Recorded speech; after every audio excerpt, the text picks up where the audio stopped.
welcome you inside Wildcat Country for the annual Tackle Cancer Game here at Eagan High School. Tonight, your Wildcats take on the Woodbury Royals. Mike Cook, pleased to be joined tonight by special guest Josh Anderson. Nathan Cron is on assignment tonight. So, Josh, glad you're with us here on the broadcast for ETV. Thank you, Mike. It's a pleasure to be here, and I look forward to learning from a pro like yourself. Well, let's start with the national anthem here as we get things rolling here for Thursday night football in Wildcat Country.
You look at the flag there blowing at the north end of the stadium. There is a little bit of a breeze tonight, going to be moving right to left across your television screen on an 81-degree night. A little bit of humidity in the air, but we are set for what should be a pretty good football game. The Woodbury Royals, they come in, they're ranked 6th in the latest Class 6A football poll. Josh, the Wildcats are coming in after a very strong performance last Friday down at Park of Cottage Grove. Yeah, they looked really good running the ball over in Park.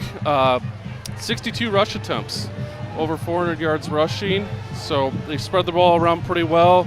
Multiple people had many carries. We had Landon Tonsauger led the team with 182 yards, followed by Carson Schwam with 106 yards, and Brooklyn Evans was almost at 100 himself as well. So Eagan really had their offense humming last game in the ground game. And the Wildcats are going to kick things off here as we get going. Woodbury comes into this game.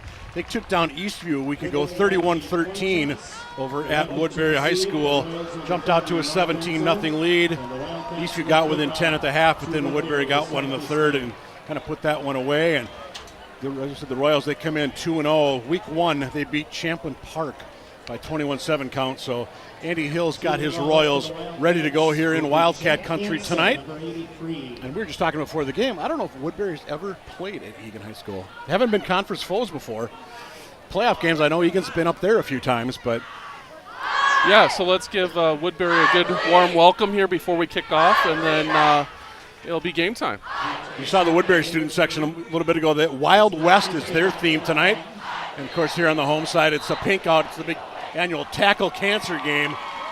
And we are underway from Wildcat Stadium, and Woodbury is going to take over from their own 20-yard line as we get underway here on a special Thursday night edition of Wildcat Football and ETV. Of course, you're home for Wildcat Sports. And as always, shout out to those of you watching us around the world on the web. Glad you're with us. Let's look at that Eagan defense. A couple of picks last week at Park of Cottage Grove. Really did a nice job of shutting down the Park running game. Not so good on the passing game necessarily at times, but I know Coach Comer said that was something that was more of just some sloppy tackling, more so than an assignment issue. George Magellos, he'll be the quarterback for the Woodbury Royals. Number 16, throws a nice football, and there he goes right on first down. Swings it out far side, and that'll be a first down for the Royals. And there'll be a name we call tonight, Quentin Cobb Butler. Probably one of the best athletes on this Woodbury squad. Yeah, you see that throw to the outside. It's almost like a long handoff in this offense, and speed to the outside, picking up the first down. So one play, one. Oh, actually, we have a hanky on the field. I missed that. It's going to be a chop block against the Woodbury Royals. So that will negate that opening play of 14 yards or so. And I would assume Nick Johnson will have the Woodbury Royals move back. One of the advantages, Mike, with Thursday Night Football here is I believe I heard we have one of the top-ranked officiating crews here. A lot of guys who are also doing college games on the weekend. Yeah, that's something that, I know Eagan's got 3 Thursday night games this year. This is our second one at home. Rosemont was here 2 weeks ago, and actually MEA weekend the Cats play on a Thursday. That's at Shakopee, but that's mid-October. But again, just the referee shortage.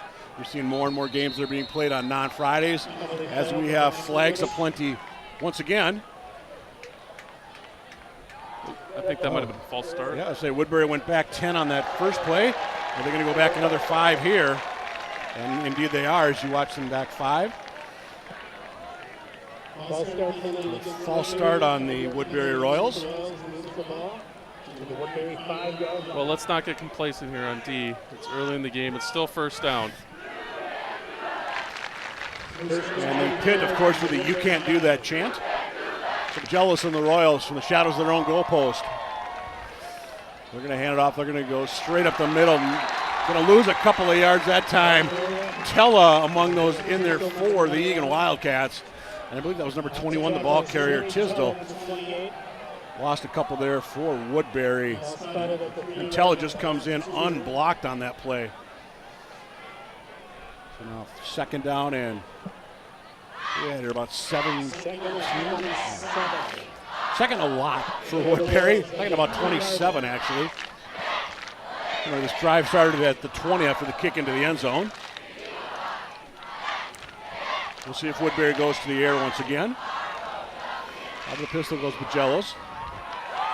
And he's going to look far side. Got his man over there out across the 10-yard line. 15 up near the 20-yard line. First completion of the game to number 5. That's Kip Copland for the Woodbury Royals. On the tackle that time for the Eagan Wildcats. Number 19, Mason Gugino. I think Gugino and his mates in the secondary are going to be pretty busy tonight. Looks like we've got about a 3rd and 13 here. Need to get out to the 30-yard line. 14 out to the 17-yard line. I suspect we'll see Woodbury passing again.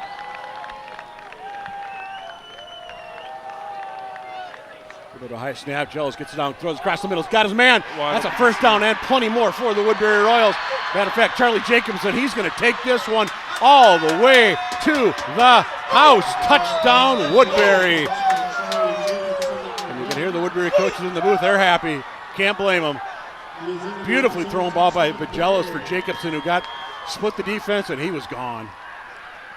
Yeah, they hit him right down the seam. Kind of a 20-yard throw. Sorry, just not a real good move on that one. And you're not going to catch Jacobson as he goes 83 yards to the house. And just like that, it's 6-0 Royals. Well, that'll help your stats nicely if you're both quarterback and receiver. Low snap is down. Kick is on its way. Did he sneak that one inside the upright? He did. 7-0 now our score on the kick that time by number 30 Xander Anderson for the Woodbury Royals. Took all of 147. Boy, in that first Woodbury play, they had the nice first down, then back-to-back penalties, back to the 5, get a little bit, and then boom, gone. Yeah. Not a good start for the Wildcats. Not a good start. Well, we mentioned, against Cottage Grove last week, Cats gave up, I think it was about 150 yards through the air. And that was on a wet night over at Park of Cottage Grove. And again, coaches were kind of talking. Coach Comer, the defensive coordinator, got to work on that tackling and staying with guys. And that is going to be key tonight, he said.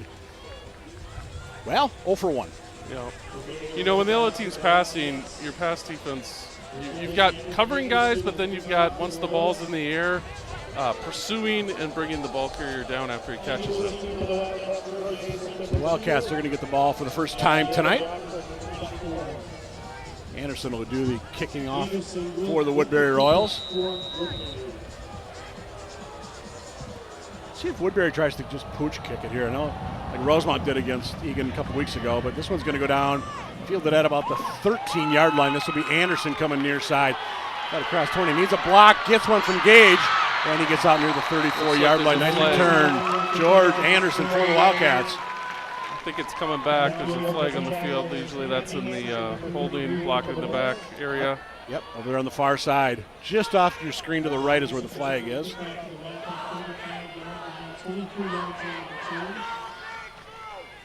So nice kickoff return. Going to go for naught. And there's the penalty on the Wildcats.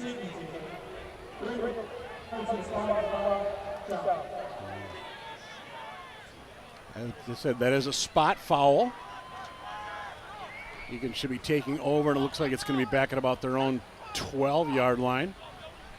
Oh, even further back. Oh, now we come back out. Yes, the 12. Official kind of made a move inside the 10, comes back out to the 12. Circular route. He was on the move. Exactly. He's just checking out the defense, I guess. So the Wildcats, Carson Schwamm, Brooklyn Evans, kind of been splitting quarterback duties last week at Park. This will be Schwamm under center to start, number 17. He's the junior. A little more size on Carson. And straight ahead on the handoff. About half the Woodbury defense in on that stop, including number 4, a name we're going to probably call quite a bit, Carter Klein, in for the Woodbury Royals. And they're going to say he got actually about a yard on that. Carter's a 3-year starter for Woodbury, an anchor in the middle of their linebacking core.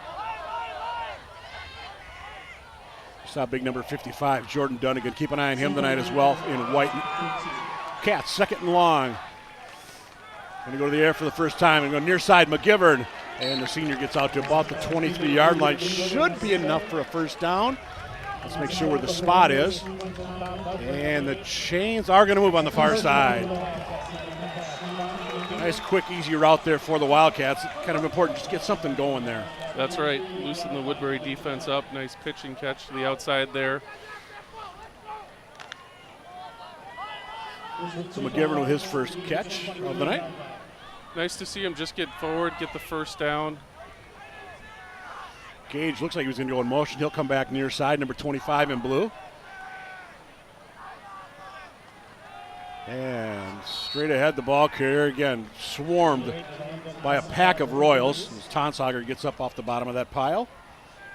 You mentioned Josh Tonsauger a week ago. I think it was, what'd you say, 182 I think he ran for?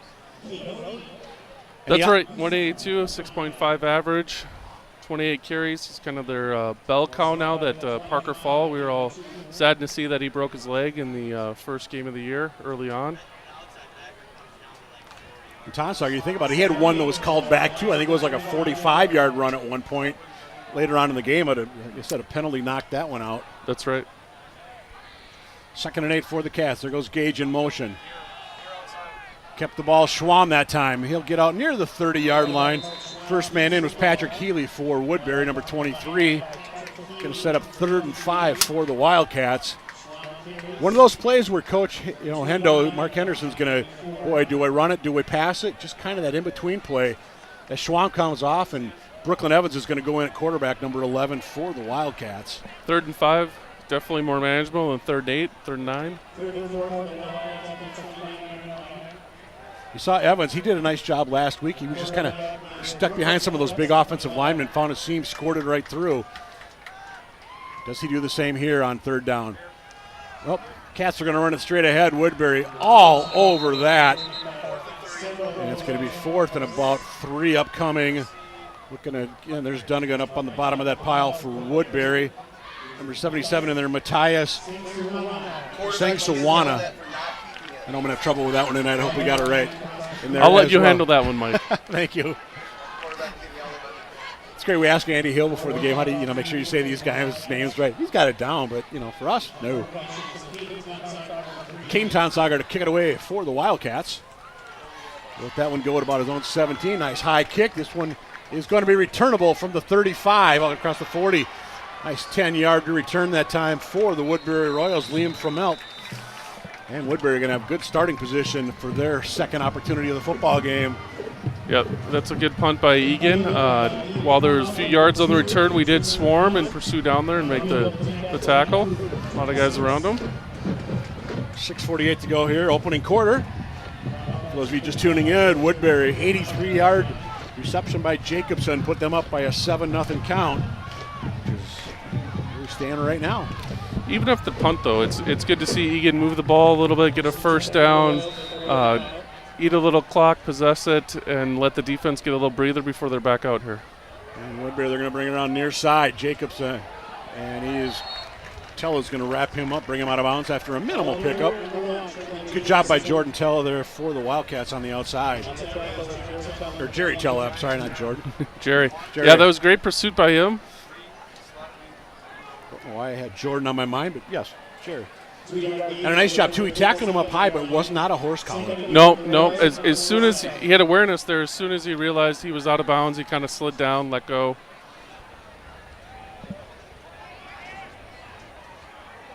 They're going to hand it off straight ahead. That's going to be a first down, Woodbury. Huckaboo Esquivel is the ball carrier, number 28 for the Woodbury Royals. Needed to get to the Wildcat 45, gets to about the 44. So that means first down, Woodbury Royals.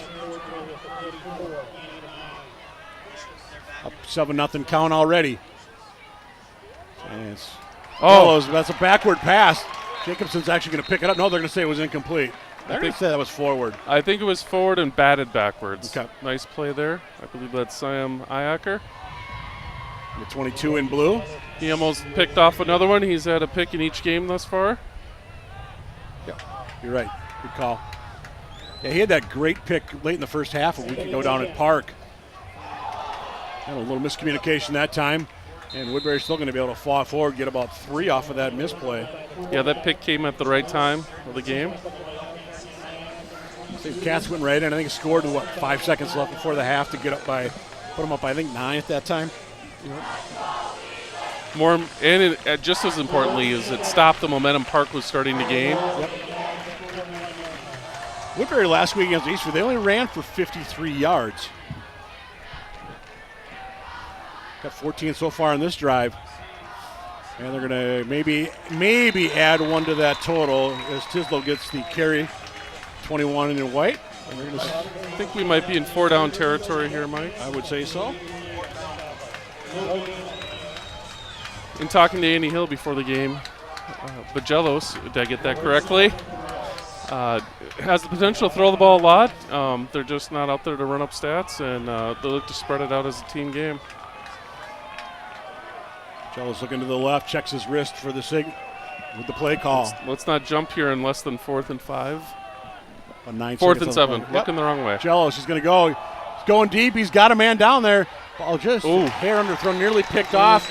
Probably just as well that it wasn't, as the Cats are going to get the ball out near the 40-yard line instead, as Kilo, the intended target. Just what I was thinking. Why I'd love to get a pick there as a player. More importantly, you're gaining about 35 yards as a team by knocking that down. Good job by Gugino on the coverage. He was stride for stride.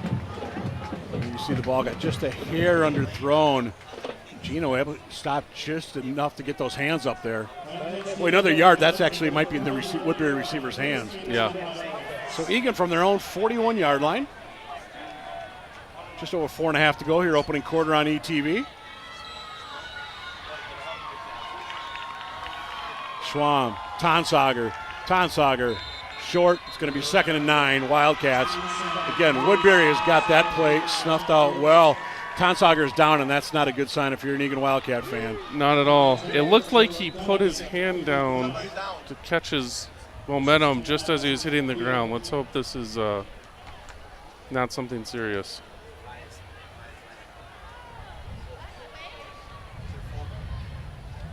Yeah, I think he kind of, I think it might have been his his wrist maybe kind of got underneath him a little bit. And you mentioned earlier, Parker Fall, he was lost for the year back in week 1 with a leg injury for the Wildcats. Carter Will went out week 1, but you and I had a chance to talk to Carter before the game. He said he'll be back for most likely by the Eastview game here in a couple of weeks. As Tom Sauger is able to still being looked at out there. Head coach Nick Johnson out there.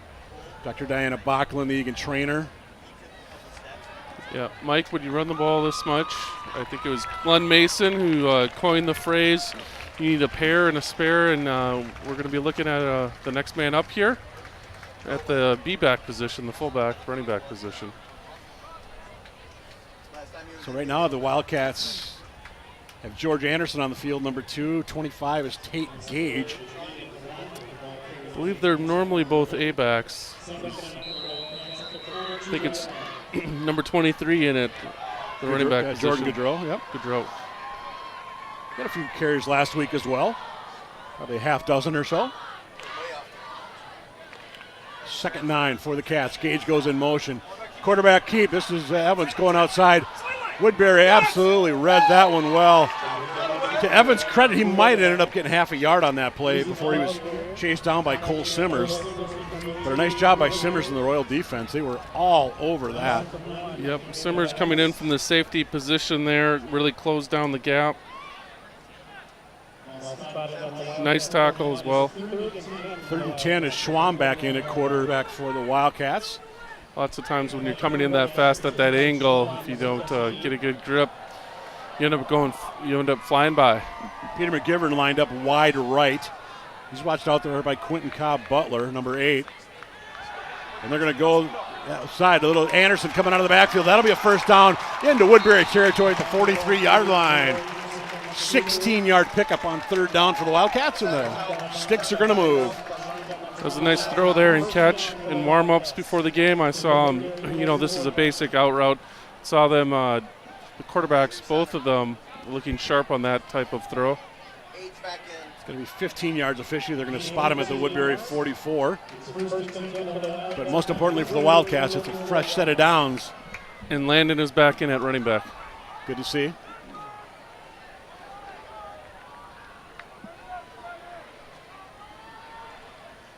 And he'll get Schwamm's going to keep it. He tries to get to the outside. Gets 3, maybe 4 that time. Flying up on the stop for Woodbury. Nice pickup, get 3 or 4. Now, that was something Andy Hill was saying. Eagan's very good at getting 2, 3, 4 yards a pop. Something they got to really wanted to make sure that Woodbury stopped tonight. So Eagan's facing those 3rd and longs. Yeah. Well, it's a beautiful night out here, Mike, especially for us in the stands, a little breeze. If you're a lineman out there on the field, you'd probably want it about 10, 20 degrees cooler. So if we're able to possess the ball and take some time and go down the field, that will help us out later in the game. I think Tonsauger ended up with that football. Bottom line is it's going to be a loss of 3, maybe 4. Schwamm and Tonsauger were kind of like 2 guys hanging onto that football. We'll call that a -3 team rush, maybe. But it's now 3rd and long. And we mentioned at the outset there was a pretty good breeze going right to left. But right now the flag is almost limp at the north end of the stadium. It's still 81 degrees out. McGivern, he'll be lined up bottom of your screen, number 7. Gage is on the left wing. Schwamm throwing near side. And out near the 36-yard line, that's McGivern. Just a quick little out route. Needed 11, got about 7. I think that puts us into 4-down territory here, though, Mike. Absolutely. So it's going to be 4th and looking at the sticks on the far side. It's like 4th and about 3.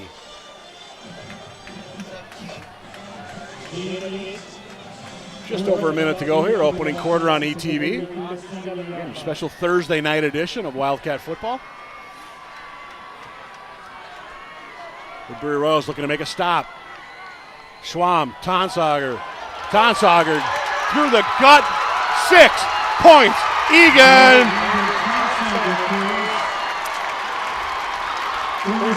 Mike, in running this offense, that's what it's supposed to look like. They brought in Jack Hansen, D lineman, brought him in for the tight end on the left side, and ran behind the left side.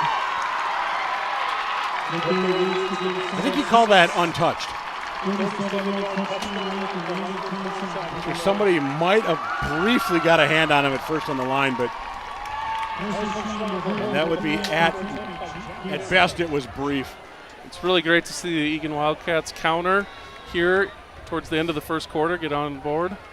Hansen, PAT is good. So we got ourselves 51 seconds to go here in Wildcat country. It's the Woodbury Royals 7, the Eagan Wildcats 7. 59 yards on that drive, and they're fired up here on a tackle cancer night. As you see the pit, they're all decked out in pink. Well, most of them. Great turnout by the students tonight, bringing the energy. I was told they sold out of shirts this year for the tackle cancer game. Yes, I heard that as well. It's awesome to see. Wildcats are home next Friday, by the way, as the other Woodbury school. Eastridge will be here in Wildcat country. Eastridge Raptors led by former Wildcat safety Dan Fritzie. You know, speaking of tackle cancer, last year Eagan program donated $4,000 to the Randy Shaver Tackle Cancer Fund, and Randy was kind enough to come out before the first game and talk to the team. I saw those pictures up on the team website. That was cool. And I will say, with Nick Johnson in charge, Eagan has done a very good job of community involvement. Things like the tackle cancer, they've done stuff around the community, Feed My Starving, or Open Door, Open Pantry, and Woodbury on the return. They're going to get out about the 21-yard line. Good coverage downfield by the Cats. Excellent coverage there. Coverage and containment. I saw we have the replay, but it looked like Butler almost thought he touched down with his knee when he first got that football. No, but he was just looking for a block, actually, as I see it here. So Woodbury is going to start at their own. I spot that one at the 20-yard line. 43 seconds to go, opening quarter. So Eagan comes into this, they're 1-1 on the season. Woodbury comes in at 2-0. Ranked in the top 10 of the latest state poll.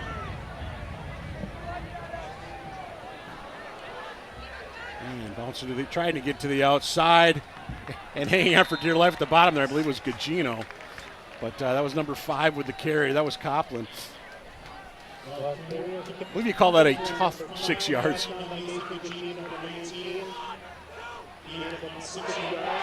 Yeah, looks like Woodbury does not have to run another play before the quarter expires, but the Royals sure look like they're ready to roll. Yeah, they seem to be pushing the tempo tonight, Mike. Pagello's going to throw near side. Got his man coming out of the backfield. That's a first down and almost plenty more. Nice stop that time by Tonsager. That was Caden Tonsager. That was great, keeping the leverage to the outside, containing, forcing him in, then coming in and making the tackle from the side. Well, we've seen Woodbury with a couple of those swing passes tonight. I like what I see out of that. Pagello throws a nice football. Just the junior. Yeah, he throws it so they can catch it on the run and move forward. So they don't waste time or space. As we get set to go, yeah, we got one quarter in the books. Wildcats are gathered around head coach Nick Johnson, and as we mentioned, the Wildcats are home Friday the 23rd. Eastridge is going to be here. Again, Dan Fritzie will be leading the Raptors over to Wildcat country. As I look out at the crowd, Mike, I see the tackle cancer graphic up on the big screen, and I believe they're passing the hats or the buckets or the helmets or whatever it is, collecting donations. They have Venmo options as well. Should mention, by the way, for those of you watching us rooting for the Royals, you've got Burnsville at home on Friday night, the 23rd. Just look at the graphic there that you were just referencing, Josh. Again, great cause. And there's no better way to say it other than, cancer stinks, for lack of a stronger word that we probably can't say on the air. Absolutely. Affects everyone. Impacts. Yep. So as we get set for quarter number 2, going to be 1st and 10 for the Royals. And we'll run to here. Get about 5, maybe 6 that time straight ahead. On the carry that time was Tisdale. There's Josh Learen on the tackle, filling in for Carter Will. But you mentioned right at the end of that first quarter, Woodbury really kind of setting the pace here, or trying to set that pace on offense. Just quick and go. Nice job first through that time. Fumble. Cats say they have it. That's Iacker with the football. And indeed, it is going to be Eagan. Wildcat football. Iacker has been all around the football this season from that linebacker spot. He's had a takeaway in each game now. I believe that was Keenan Wilson. Let's watch it. Coming in with the strip. Nice job by Great Keenan. play by the North Dakota State recruit. Absolutely. Well, actually, we can call him a commit now, can't we? Commit. He hasn't signed, but nonetheless. So Eagan on the Woodbury 37-yard line. Here we go, early stages. Quarter number 2. Short field always helps. Yep. Evans going deep. couldn't quite connect with his man McGivern on it about the 10-yard line. Might have been there for him, but just couldn't quite get it. It's Cobb Butler on coverage for the Woodbury Royals. Hey, he had a step going inside and just a hair in front of him. You know, I like that play call a lot, Mike. We're too. inside the 40 here. Let's take a shot, see if we can get the momentum going. 2nd and 10 for the Wildcats. Early stages here, quarter number 2 on the tackle cancer game here in Eagan High School. You hear the cheerleaders down below there trying to get the pit fired up. A couple of first downs will get this pit fired up too. And getting about 3 on that carry is Carson Schwamm. Second, third effort. Not sure how far they're going to say he got before his knee went down. Thought he was back at about the 35, but they're going to give him progress to about the 33, so that's going to be a 5-yard pickup. 3rd and 5 makes it manageable here. 4-down territory. Yep, it's like Tate Gage out trying to lead the way on the block. 3rd and 5. Need to get to about the Woodbury 27. Anderson goes in motion. Brooklyn Evans, he'll keep it. Brooklyn Evans is going to make it 4th and about 5 because Evans gets maybe a couple on that play. Nice job by a number of players on that Woodbury squad to get over there and make that play. Okiki, I believe number 56, might have been the first man in for the Royals. So it's going to be 4th and about 4. 4th and 5, actually. Well, last time the Cats had 4th down, they went 37 yards for a touchdown. And they're bringing Jack Hansen back in. Double tight end look here, I believe. We'll see. With Blue Huseman on the right side. I formation. Yep. Not a look we see a lot of. And timeout taken by the Eagan Wildcats. That'll be their first of tonight's football game. Here with 10:14 to go, quarter number 2. Hey, let's give a quick shout out while we're thinking about it. The All-Star ETV crew, happy to bring you Wildcat football tonight. Joe Chupik is our director producer. Greg Borman, replay audio. Sarah Paulus on graphics. And our camera folks tonight, Savina Cisneros, Nick Mudd, Patty DeGidio, and Brad Lester. All veterans of bringing you Wildcat football on TV. Again, I'm Mike Cook and Josh Anderson, our special guest tonight here in the booth with us. Thank you, Mike. It seems like you have a really good crew here. Everyone was working hard to make sure everything was working before the game. Look at the Wildcats. Could have said a 4th and about 5 upcoming. Yeah, it's a good time to take your time out there. About 10 minutes left here in the first half. Make sure you got the right play call. Peter McGivern, he's lined up at the bottom of your screen on the right. Schwamm under center. It's Anderson in motion. Here's Brooklyn Evans. Is he going to pass? No, Evans is going to cut outside. Excellent job that time by number 8 for the Woodbury Royals. Quentin Cobb Butler all over that. I think he was keyed that time on Evans. And probably wisely keyed on Evans. Absolutely. That was a great open field tackle there. Look to get the misdirection play here. Got a nice block there by number 7, Peter McGivern. And I couldn't tell if Evans was thinking about throwing that ball. He was I thought that's what his initial thought was, but bottom line is Woodbury gets the stop and they take over at their own 34-yard line. Good job by Woodbury's defense there, staying at home. 2 receivers far side. Bajelos, he's going to go over their far side and across the 40. That's going to be a first down Woodbury. On the receiving end of that pass is number 2 from Elk. That's his first catch of the night. Going to pick up of about a 12-yard pickup that time. 13-yard pickup. Easy pitch and catch there, and they're going no huddle. Hurry up. 2 receivers coming left this time for the Royals. And they'll try to go straight ahead. No chance there. Keenan Wilson and company, Iacker. Jack Hansen in there as well for the Wildcats. They had that snuffed out pretty well. Looks like Copland might have been the ball carrier. Bottom line, -1 rush for the Royals. 2nd and 11. 2nd and 11. Royals at the 42. Again, Woodbury opting not to huddle. Jello's looking near side. There's that little swing pass. There's Jacobson. Hello, Tella. Tella all over that play for the Wildcats. Great play by Jerry there. Forces them into a 3rd and long. He's having a really good game tonight on defensively.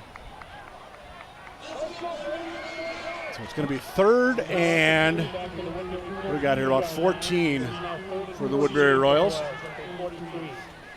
8:46 to go here, opening half on ETV. Maybe a little audible there. 3 receivers set for the Royals. Jellos rolls right. Jacobson, he passes the one stick. Can he get to the other? It's going to be close, and he's stretched out on that far side. Short at the 45. That was my initial reaction. Let's see what the officials say. They needed 14. And he's going to be, yep, he got about 13. 44-yard line. So watch him stretch out here at the end of this play. I don't know if we get a good angle on this. But a nice job by Gugino. 4th and 1, Woodbury. Out route there with the clear out. 3 receivers left. Timeout taken by Coach Andy Hill and the Royals. Yeah, that was a big gain by Woodbury. The wide receivers cleared out, the under receiver. Some room to run there, which puts them into 4-down territory. You know, if we stop them for a shorter game, they might be thinking about punting. See number 54 there for the Wildcats. That's Carter Will. He said he'll be back. He hopes within a couple of weeks. Had that knee injury back in week 1, and boy, when he came off the field and couldn't put any weight on it, it sure looked a lot worse than what it ended up being. And thankfully for that young man, it's nothing worse than it was. Yes, I think he dodged the bullet there.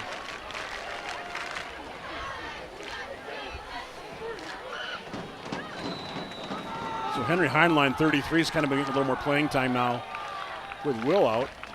Here goes Jacobson in motion for Woodbury. Jellos keeps. Jello, can he get there? Yes, he does. That's going to move the sticks for the Royals. Right in front of their student section with their Wild West theme. It's going to get down to about the 40-yard line. I like that call. Just good, safe call. Quarterback keeper reads which hole he sees on the right, looking to dive forward. Gets a few more. Delayed handoff. And it's going to be 2nd and 10 for Woodbury. Hayaker, Gugino, both in on the stop for the Wildcats. That's a tackle for the Wildcats. This on number 20. No gain on the play. Woodbury hasn't had a lot of success running up the middle here in the Wildcats. Much better going to the outside. And as I say that, he gets about 5 that time. That's Esquivel. Running back cut inside of Hayaker there and dove for a few more yards after contact. So 3rd and about 5 for the Royals. It's been a tie football game here with 7:11 to go, quarter number 2. It's been a good one thus far here in Wildcat country. Well, Woodbury's no huddling. They're certainly taking their time and taking a few more ticks off the clock here, running the ball. Plenty of time on the play clock. You can see another one of those long handoffs here to the outside. Nope, drop Jones, back. he's going across the middle. Jacobson, who else? Inside the 20, down to the 18. That's a nice pickup of about 18 yards for the Woodbury Royals. Get him inside the red zone. And more importantly, first down Woodbury. Just found a little spot there in the Wildcat D.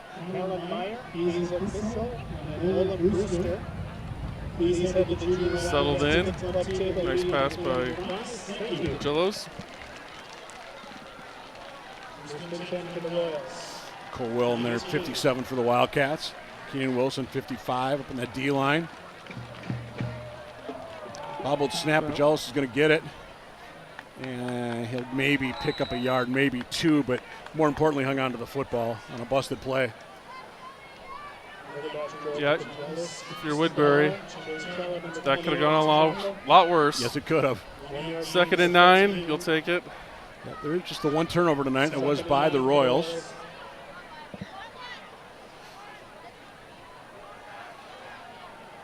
And a motion coming near Sabajello looking this way. He'll keep, he'll stop, he slips, somehow stays on his feet. And Jack Hansen will wrap him up after he gets back to about the line of scrimmage. Cole Willen, they're 57 as well. And Keenan Wilson's thinking, how did I miss that?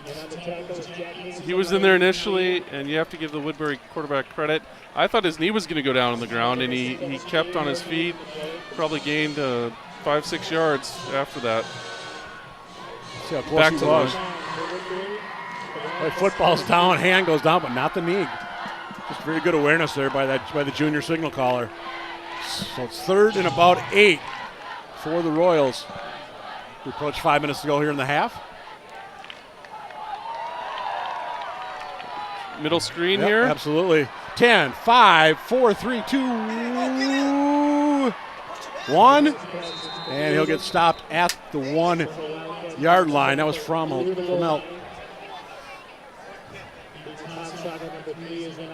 Let's take a look at that play once again. And boy, they set this up beautifully. They did. Cutting up the middle, breaking some tackles. Got to make that tackle over that. I didn't catch the number on that first Eagan player, but good job holding on the ball there. Keenan Wilson came in looking to rip it away. Yeah, and if Keenan's looking to rip it away, you better darn well be holding on tight. That's right. So they're going to put the ball at the 2 officially, so 14 yards on that last gain for Woodbury. 4. The clock issue, maybe. I'm not sure what the delay is. Got Copeland alone in the backfield, number 5 in white. You might see that quarterback keeper again looking for I'm thinking right off the right side. Well, first handoff. Yep. Eagan was all over that one. Tella, and I didn't catch the other Wildcat in on that play, but and then Tella is slow to get up. Let's hope he just got the wind knocked out of him on that play. Oh yeah, coming in on the far side for the Wildcats, up from his. That was Madden Eisen, number Eisen, 20. Say, yep. First time we called Madden's name tonight. It's going to be a loss of about 3 on that carry as you look at the pit. Again, tackle cancer night. You're in Wildcat country. Hopefully the pit will be back in full force on the 23rd when Eastridge comes to town. Dare I say for the second time, because Eastridge is playing up at the Vikings facility tonight.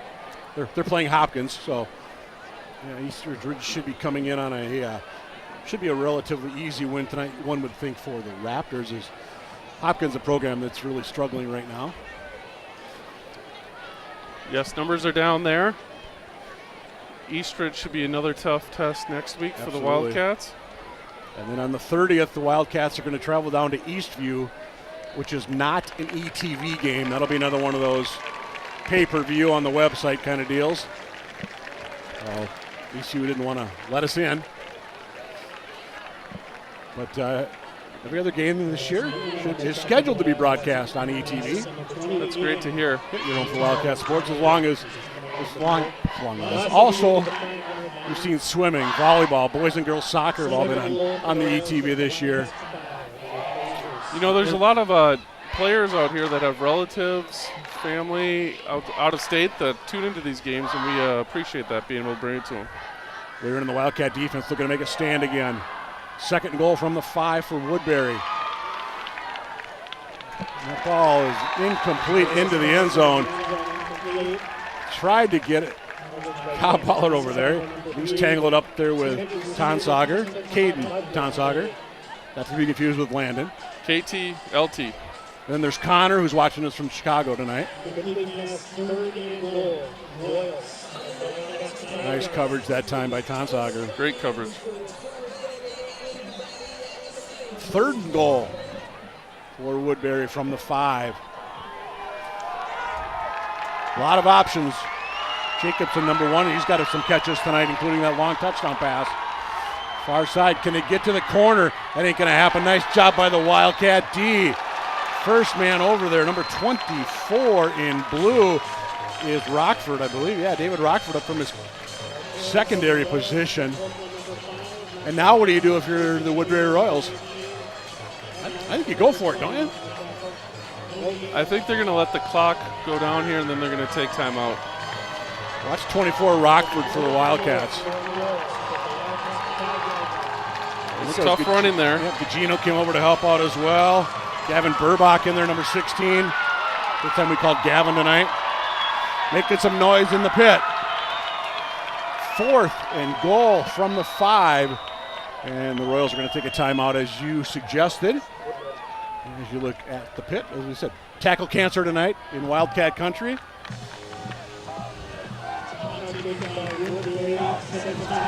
Well, big point right here, 3:16 to go in the half. Woodbury looking to complete it. Really, this was a nice drive, started back at their own 34-yard line. Taking roughly a dozen plays. Yeah, for how much Woodbury likes to throw the ball, no huddle, they're taking a lot of time here off the clock. Appears that they're going to line up for a field goal when we come out of the timeout. Yep, looks like it. Xander Anderson is their kicker, number 30. So look at the Eagan cheer squad. Ladies have been busy tonight, and that's, again, all you got to say is the pit. I think it could be a rough time tomorrow morning for first hour for all these students. Absolutely, especially for those who played in this game. So this would be a 22-yard attempt for Anderson.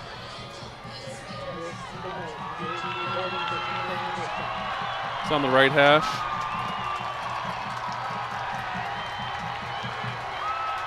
High snap, it is down, kick is up, it's good. So we have 3:14 to go in the opening half. 10-7 Woodbury. Well, I got 3 out of that, at least if you're the Royals. It's always good to have the lead, Mike. Absolutely. We'll see what they do with the kickoff here, whether they squib it or kick it deep. Looks like that wind really isn't much of a factor, and Woodbury will have it at their back on the kick. We said 3:14 to go. 2 timeouts for the Wildcats still. You've got Brooklyn Evans there, number 11 on your screen. Carson Schwam on the left there, 17. Both of those guys have been seeing some quality quarterback time tonight.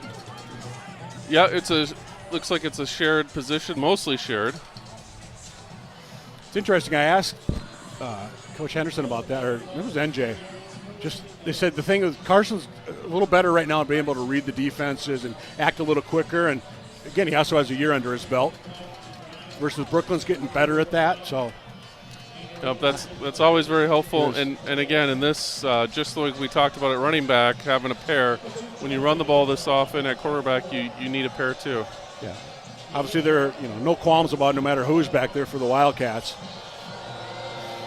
Woodbury fresh off that 10-7 lead. All the way down. Will this one reach the end zone? And it will. So Eagan's going to take over on their own 20-yard line. Mike Shaughnessy there on the bottom left of your screen from the Sun This Week newspapers. Good to see Mike out covering the game tonight. Well, let's see how much we open it up here. 3 minutes here before halftime. Yep. Again, 2 timeouts for the Cats. I believe Woodbury has 2 as well. They have 1, I believe, looking at the scoreboard, if I can see correctly through the windows. You are right. Cats will get the ball to start the second half, too, so potentially really big swing here, but that's not going to help you at all because Schwam, he might get back to the line of scrimmage. Again, a whole bunch of Woodbury Royals in there.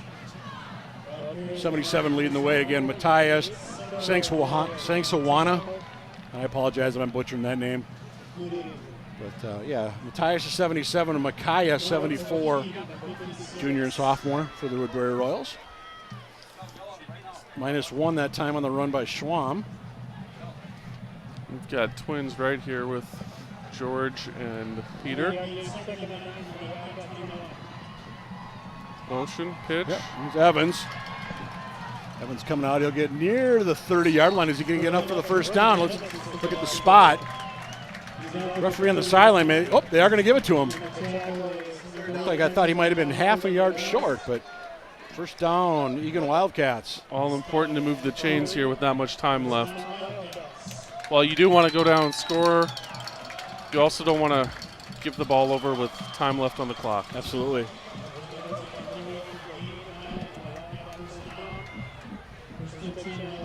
2:06 and counting in the opening half.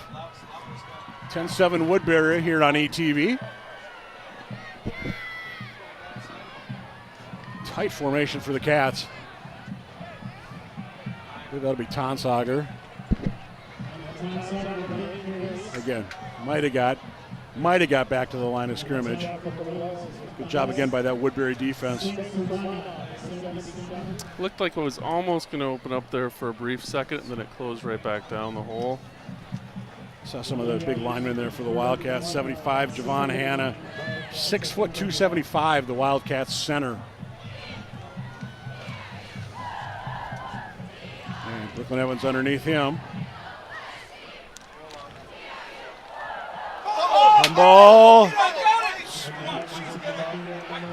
Trying to say who's got this football. Officials are there. I don't see players from either team pointing yet. Looks like they're both fighting over it. It's going to be up to the officials here to make the call. And looks like the Cats are going to hang on. Well, Cats, that could have been really bad for the home team. Oh, yeah, nice job reaching in on that time on the strip. That time, number 23, Healy for Woodbury. So 3rd and 5 upcoming, Wildcats.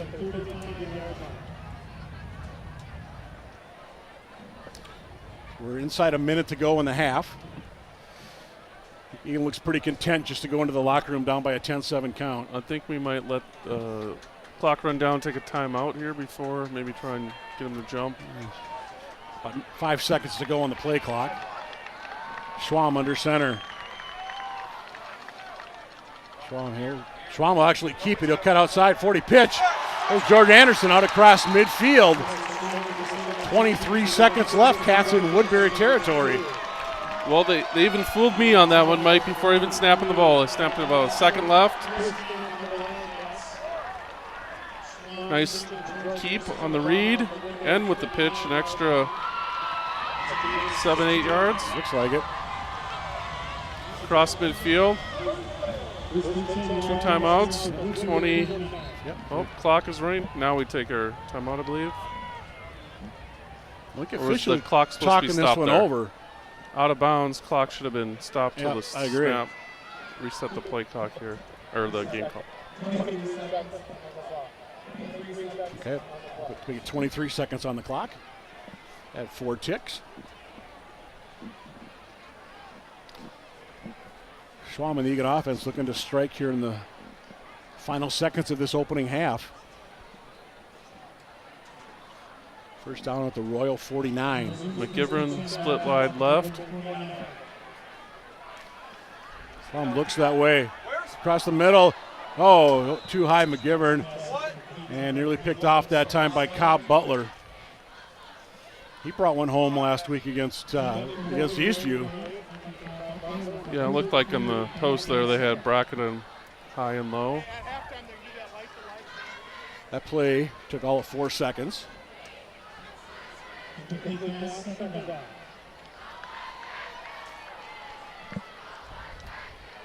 you're Eagan, do you call 2 plays in the huddle? I would think you would want to have a hurry-up play, whether it's called in the huddle or you just have that in your back pocket for situations like this right before the half. Schwam. Pressure. More pressure. Schwam. Drop.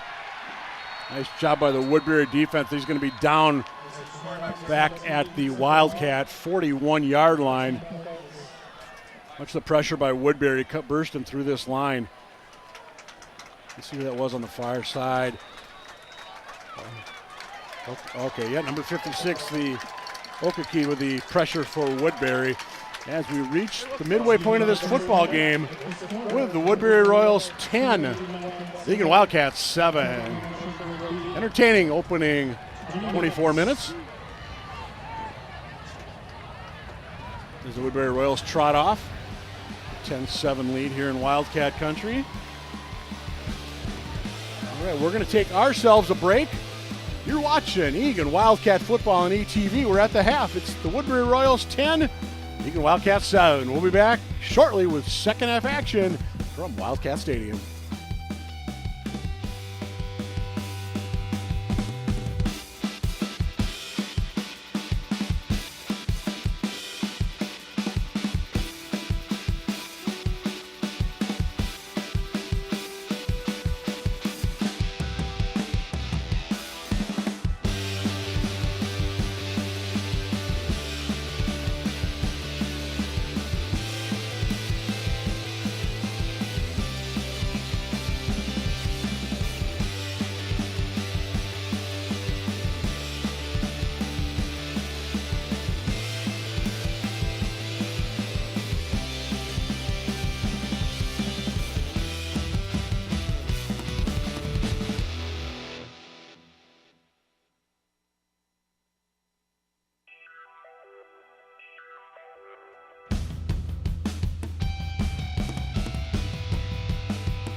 constantly with an Eagan and ministry.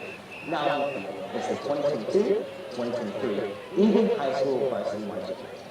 The band is led by drum majors Alicia Wanamaker, Emily Tyler, Daniel Rotten, and Juicy Java. The theme for this year's food show is I Want My MTV, and features music from the TLR era of the once popular music television channel. Their show begins with a marching band edition of Britney Spears' Grammy Award-winning song, Toxic. Please make some noise and welcome to the field your Eagan High School marching band. From Eagan, Illinois, this is Tim Evans.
The band is fired up and ready to go. Eagan, this is ready to go. Once again,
Good evening once again, ladies and gentlemen. Our Tackle Cancer halftime festivities will conclude with the poem Cancer, written by Jessica Louise Wheeler, and led by group of Eagan High School student athletes with a special guest. At this time, we ask all of you to like your cell phone light and turn your attention to the video screen on the scoreboard at the north end of Wildcat Stadium.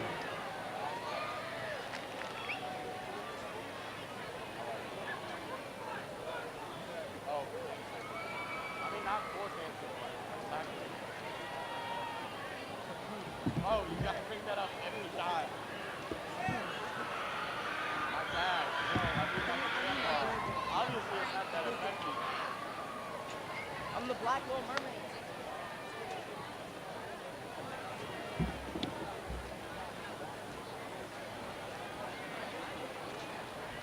Leaders select, glory roar. You claim the victors, you made ready. I'm running now, double off by your back. When the game is stopped, you are unwilling to pass. You were there on 1964, you left so many waiting outside that stadium.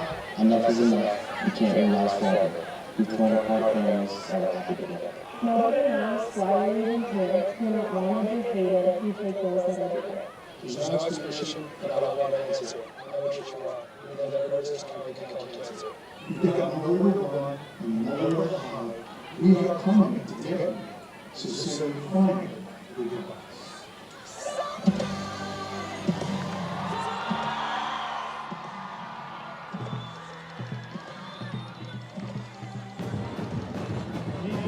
Hey, welcome back inside Wildcat Country, where again it is Tackle Cancer Night. You see the students all dressed out in their pink colors here in Wildcat Country. The pit fully involved in this Tackle Cancer initiative. Yeah, my name is Mike Cook. Happy to be joined by Josh Anderson on the call tonight. Where the Wildcats down by a 10-7 count as we get set for third quarter action. And Josh, really an entertaining first half. Yeah, absolutely. No one seems to really been able to gain control and momentum here. We've seen some ball movement down the field, but we've only got 10 and 7 points on the scoreboard so far. Yeah, Woodbury struck first. They had that 83-yard touchdown pass to Charlie Jacobson early in the opening quarter, and then it was kind of really a field position battle. Then the Cats finally on fourth down, they burst through as Landon Tonsauger went 37 yards to the house. 7-7, and then a late field goal by Woodbury Xander Anderson from 22 yards out with a couple minutes left in the opening half. Puts us where we're at right now, a 10-7 Woodbury lead. Woodbury again ranked in the top 10 in the state. I think it's 6 or 7, depending on which poll you want to look at. But bottom line is Royals are a top 10 team, and the Cats are hanging with them. Yeah, absolutely. Now we're going to see what kind of adjustments each team made at halftime, whether it's offensively to see how they might be able to loosen up the opposing team's defense and matriculate down the field. Wildcats are going to get the football. Uh-oh. And we've got on the video board some kind of a Do the Wildcat Entertainment song of, I'm not sure what exactly, but I think this is a takeoff on the Minnesota Gophers at their home games, the Do the Gopher, and we have a lot of teachers here being silly. Yeah, we'll see if we can get a picture of the video board by chances. As we do a quick opportunity we want to make sure we thank all the Wildcat football sponsors again. The sponsors again this year, Kitchen and Rail, Wyatt's, Bar and Grill, Tavern 13, Cooper's up on Highway 3, a big sponsor as well. Of course, Domino's the official pizza sponsor, and Jersey Mike's the official sandwich sponsor for Wildcat football this season. And glad to have all those folks on board with us once again this year. Absolutely. I heard the boys will be having pizza in the Commons after the game from Domino's. As you look at the Woodbury Royals, no idea what they're going to have on their buses on the way back up to Woodbury, but bottom line is they are up by a 10-7 count. As we said, the Woodbury Royals, they're home next week. They get the Burnsville Blaze on Friday the 23rd. Wildcats will be home against that other Woodbury school. The Eastridge Raptors coming here on the 23rd. Eastridge, by the way, is playing, about 4 miles north of here, if that. They're up at TCO Stadium tonight, and they are waxing Hopkins. It's 35-0 late first half in that one. And we also got an update down at Eastview. The Lightning leading Park 20-14 late first half in that one. So more of these Thursday night games, and Josh, we've all seen it. They need more officials at the high school level, especially some of the lower grade levels, the sophomores, the freshman games. But really, I mean, that's all sports right now. But, that's why we're playing Thursday night games now for football. And there's a lot of Saturday games coming up. I think there's another 15 or so this Saturday. Again, just lack of officials, the big reason why. Yeah, absolutely. When you take away that Thursday before Labor Day weekend and MEA weekend, you've got call it 6 Fridays, and I believe no one is playing at least at 6A on all those 6 Fridays. Maybe 4 or 5 at the most. You'll see teams moving to Thursday or Saturday. Either way, last year we played at Hopkins on a Saturday. And I even heard for MEA weekend, for all the 6A teams, if you played on Wednesday last year, that game is on Thursday this year with the flip schedule. Huh. I do know the Wildcats are playing on that Thursday, and that's going to be over at Shakopee. Shakopee also another top 10 team. In fact, I saw a week ago they went down to Prior Lake and gave the Lakers a pretty good run for their money. So there's Ray Benton and the Sabres, always good program rolling over there, especially the last few years. But they are fired up in the pit. The cheerleaders are fired up. Now we'll see if the guys in blue on the field can give the pit plenty more to cheer about. Yeah, it feels like the stadium's shaking a little bit here. That's good to hear, good to see, good to feel. It's funny, last home game, one of the back rails in the pit area broke. As I look down there now, and they've got this yellow tape up, and I don't want to say crime scene tape, but somebody did break it back then. But hey, credit to the Woodbury students. They're out here as well. Good crowd on the far side, part of a Wild West theme for the Royals. I understand that's also the park theme as you look at the Woodbury students. I understand that's also the park theme tonight down at Eastview. For those of you that care about those kind of things. Well, it looks like Woodbury traveled well here. Yep. We've got quite the game going on here. And we are underway. Quarter number 3. Wildcats, this one will be returnable from inside the 10. This is Rockford up to the 15. Tried to find some room on the outside. Finds a little bit to get out near the 25-yard line where the Eagan Wildcats will start things off here in quarter number 3. Decent return, Mike, and more importantly, we don't see anyone's laundry, yellow flags on the field. And you mentioned that. I mean, Woodbury had a couple right away in that opening, well, really the first 2 plays of the game, or before there was a play.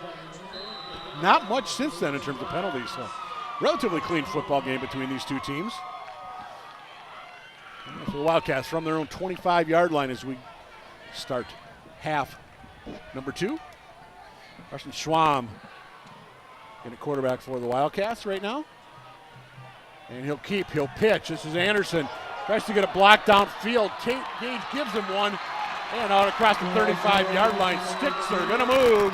Nice first down pickup for Anderson and the Wildcats. It's not only the big guys up front, but when you run this option football, you need your perimeter players to block. And we saw Peter McGibbon throw a nice block there, as well as take Gage on the outside. That's the difference between gaining an extra 5 yards and not, Mike. Yeah, it was McGivern kind of went inside to make his block, and Gage came to the outside, and nice job. Anderson just found that seam and picked up 13 yards in the first play of quarter number 3. Tonsager, and he will, ball is loose. They're going to say he's down, but Gilbertson pounced on it anyway for the Wildcats, nonetheless. Cats nearly losing one right away here early in half number 2. Tried to bounce one misdirection to the short side of the field there, and Woodbury stayed at home to snuff it out. 2nd and 10 from the 38. We said first drive of the game first drive of the second half, pardon me, for the Eagan Wildcats. Woodbury, they might show blitz from the outside. They don't. And Tonsager falls forward to about the 42-yard line. Give him maybe 4 on that play. Going to set up 3rd and about 6 for the Eagan Wildcats. As you get a good look there at Landon Tonsager, number 8.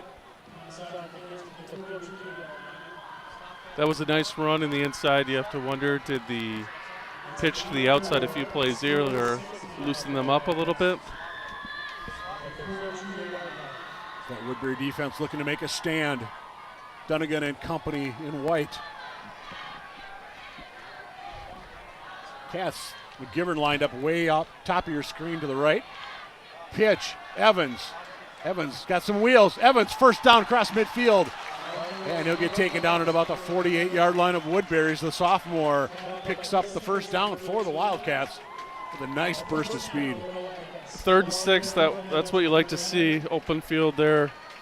Let's make sure we get the first down, get up into the hole. So we say first down at the Woodbury 49 officially.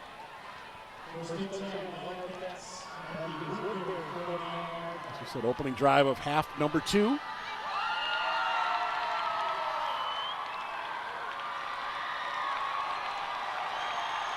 Schwam, Tonsauger. Schwam still has it. Schwam down the sideline. 6 points. Eagan. Great read by Carson there. You know, I've gotten the question a few times over the last season or two about running up the middle so often, and when you make the correct reads, nice block there by George Anderson on the outside to spring him.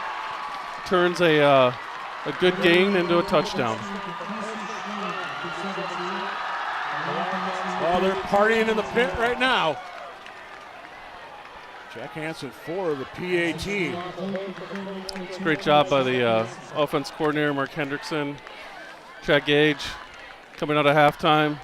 Kick is up. Kick is good. 14-10 Wildcats.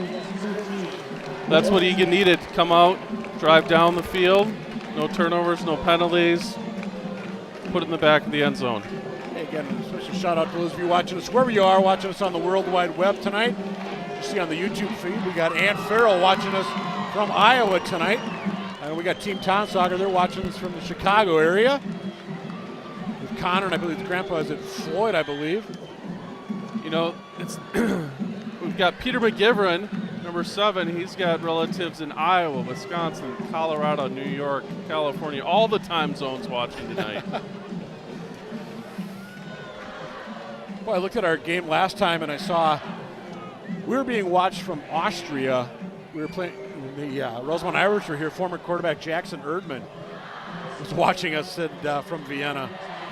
So that was kind of cool to see from overseas. I believe he plays for the Vienna Vikings. What a life. There you go. Yeah, Grandpa Foley, by the way, officially watching us from the Chicago area. I'm not sure I get that right.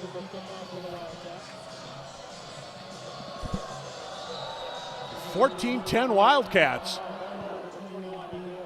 And Woodbury is going to have this one returnable up near the 40-yard line. Good starting position for the Royals as they find themselves trailing for the first time tonight. Well, this is where Eagan's defense needs to be stout. I'm sure Woodbury talked about a few changes on offense and how they want to attack us coming out of halftime. And Bagelos will be the quarterback for the Woodbury Royals, number 16. You can hear the big Roll Cats chanting on the student section.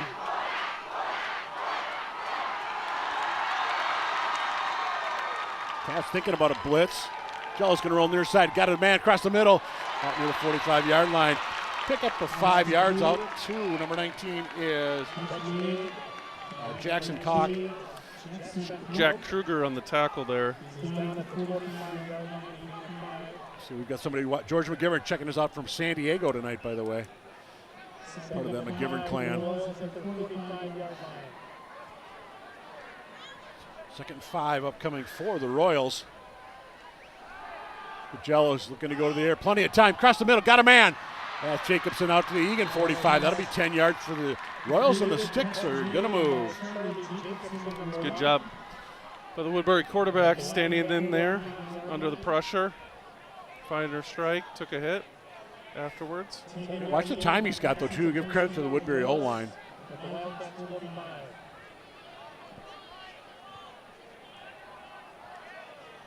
Eagan side of midfield are the Woodbury Royals. Jellos rolling left, looking, throwing, far side, got a man. That'll be a first down and more. We got Fromelt out there. Number 2 it is, and we've got a late flag coming in. It's going to be about where the tackle. Let's see. Is that going to be? It might be a I was face going to mask. say that was my initial thought, but ball is going to be spotted at the 27-yard line, I believe. So it's 18 yards on the pickup. Let's see if we can see anything here.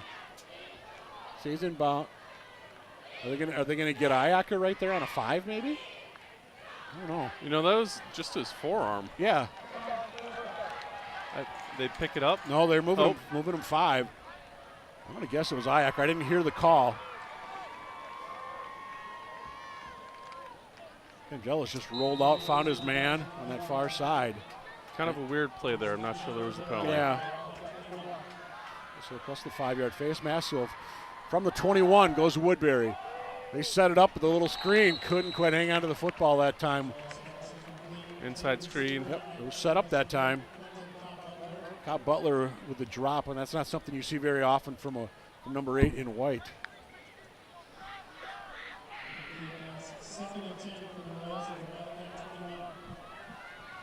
Down by 4 are the Woodbury Royals. Right on the edge of the red zone. Jello's got his man across the middle. Big hit at about the 10, but hanging onto the football. Number 19 once again with the reception for the Woodbury Royals. Jackson Kauk. Jack Kruger coming up making the tough hit. K-A-U-C-K, the last name of number 19. Hope I get that close. Apologize if I'm butchering it. I'll go with Kauk. They got a nice job of rolling out that time by Jello's. Found his man across the middle. One thing we haven't seen on these rollouts yet is the quarterback to run with the ball, the Jellos, downfield. Yeah. We've seen some design runs, but nothing bootleggish. So 1st and 10 from the 11. 7:15 to go here in quarter number 3. What were you just saying about the quarterback run? There's the design run. And maybe that's why they don't do it very often. Read very nicely that time by the Wildcat defense. Draw play. I think Jack Kruger was in there. Might have been first man in for the Wildcats. Here's when we need a big stop by Eagan. Yep. Wait for the pit to start making a little bit of noise right here. Fire up the defense. I believe Woodbury can still get a first down. Yep.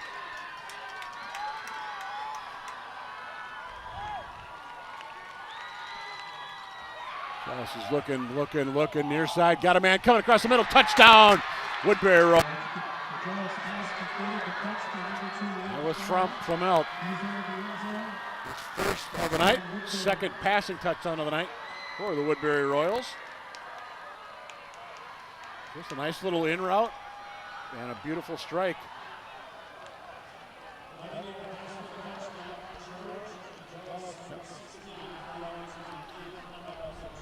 Anderson for the PAT for the Royals. Put Woodbury back up by a field goal. Down, ball is up, and the ball is through the uprights. 6:27 to go. It's 17-14 Woodbury here in the third quarter. Saw Eagan come out at halftime and march down the field, and now Woodbury has thrown a counterpunch of their own. 60-yard drive that time. Woodbury Royals. 7 plays on that one. A little faster tempo this half than in the first half. Good look at Andy Hill, longtime coach here at Woodbury High School. Interesting, we were talking before the game to both he and Nick Johnson. They were teammates at the University of St. Thomas at one point. Yes, they said their lockers were next to each other. And there were some stories that were being told that we probably can't repeat, but let's just say they had a lot of fun together, you could tell. I think what NJ said, he was a 4-year all-scout team player. That's right. And Andy Hill was, what do you say, 6-time All-American at Woodbury. Again, just 2 guys just having a lot of fun with each other before this one tonight. Again, 2 of the nicest guys you want to meet in high school football. It's really encouraging if you have a son who's playing for either of these teams that they're in good hands with the leadership. Anderson will kick it off once again. And this one shall be returnable at about the 11. Trying to come near side. Look out, Anderson going the wrong way. And he's actually going to lose a yard on the return. Cats going to take over at their own 10-yard line. And the stop was Joey Lucius for Woodbury, number 22. Yeah, that's one of those plays where the timing was thrown off with the slightly short kick coming up, and looked like they had a return left on, and maybe the best option there would have been just to scoot up and get what you can. So Eagan from their own 10 as we approach the halfway point, quarter number 3. Woodbury by 3, both teams with a touchdown so far this quarter. And nothing doing that time for the Eagan Wildcats. Second and long upcoming for the boys in blue. It's important here to get some yards and not go backwards and pin yourself deep if you need to punt. Obviously, we'd like to gain 10 more here in a couple downs and get a first down. Absolutely. Well, another thing is you don't want to give Woodbury the football back, and if you were to punt from here, they're going to get the ball most likely on the Eagan side of the field. And they got straight ahead that time on the rush. The time it's Evans with the keep. But again, you're down by 3. You don't want to make it down by 6 or even potentially down by 10. So really a big third down play here for both teams. 3rd and 6. Let's see what they dial up.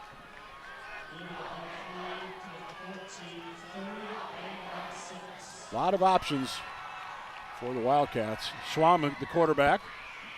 Schwamm throw, short drop, quick throw, far side. McGivern does catch it, but is it enough? Right at the stick.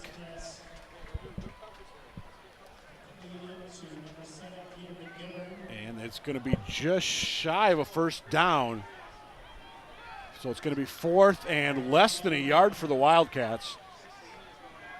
Interesting call right here for Nick Johnson. What do you do?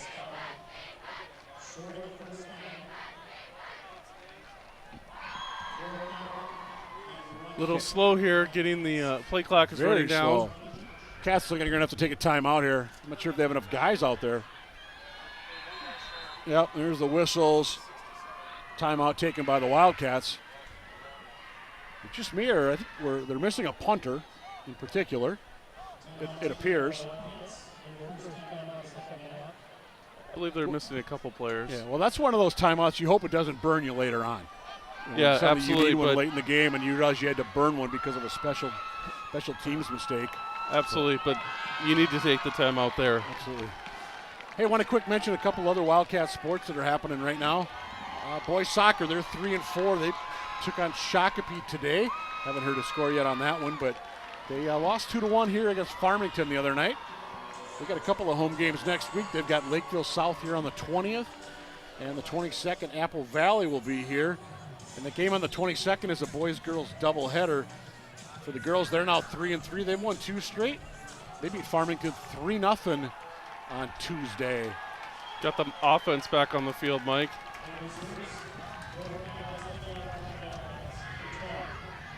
I formation. Yep. I'm going to try and get him jump.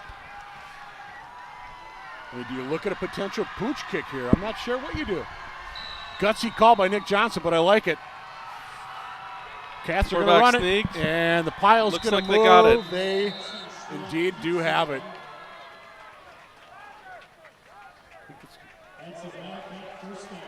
Swamp coming up off the bottom of that pile. Indeed it is. Hey, he just followed the big center right there, Hannah. Yeah, that was a good job up front. Both him and left guard Adrian Moses. Right guard Cole Will. I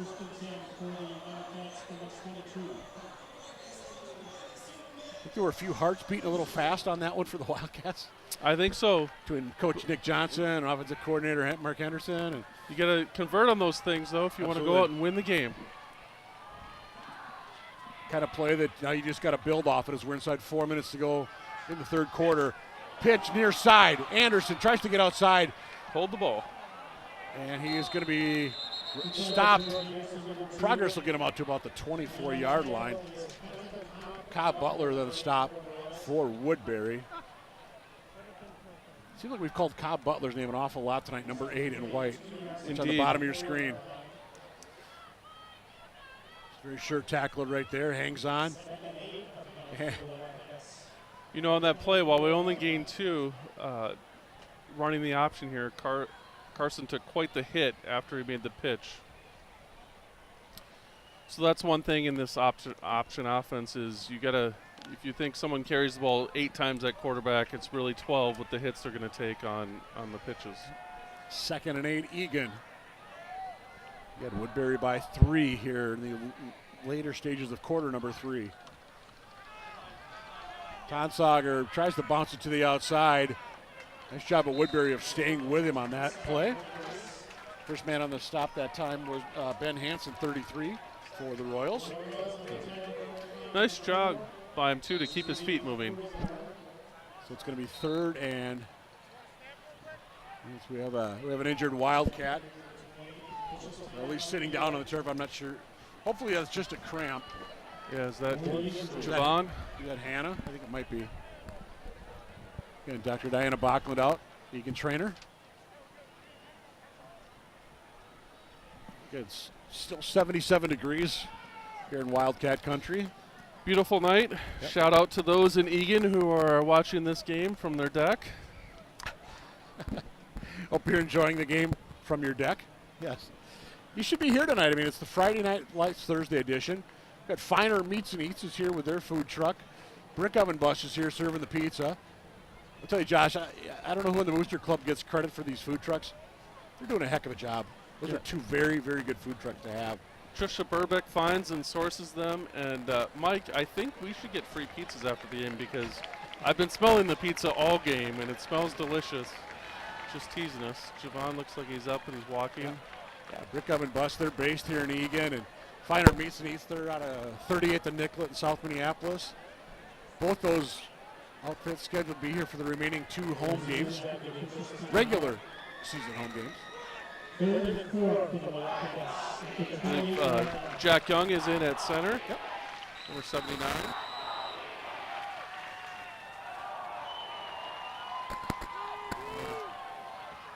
Third down and 4 upcoming for the Wildcats.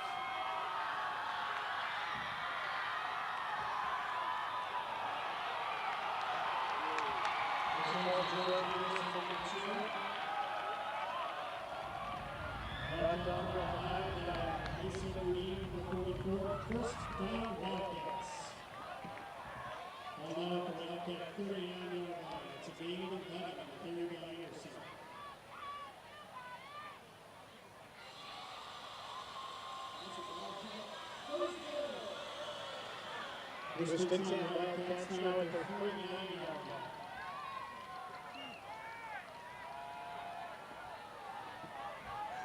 First down from the 39 go the Wildcats.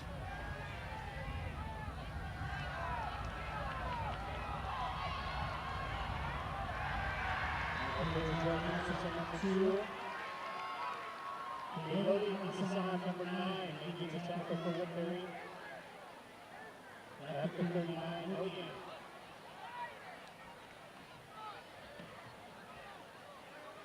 Second and 10 up for the Wildcats. At the 39-yard line.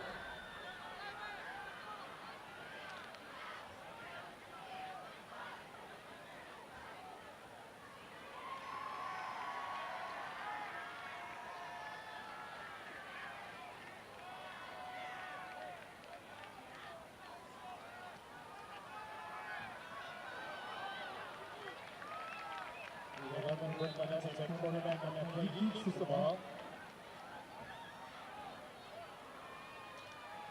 We're going to tackle for Woodbury, this is number 44. Also, Cole Simmers, number 18. I'll spot him out at 43.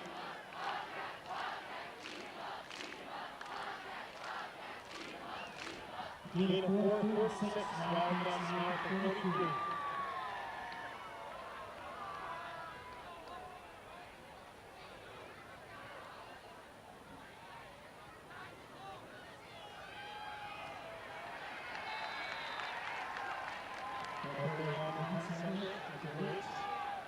Because several Woodbury tacklers in on the play. This is Joey Booster, and others. Lost on the play to the 41-yard line.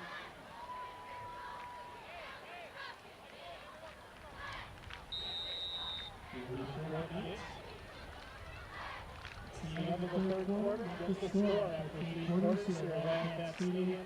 Woodbury Royals 17, Eagan Wildcats 14. Lead to the direct attention to the video board in the North End Stadium. We believe in high school football. We believe in the number one intersection in the country. Welcome to our fourth quarter dance party. The dance party begins in 5, 4, 3, 2, 1.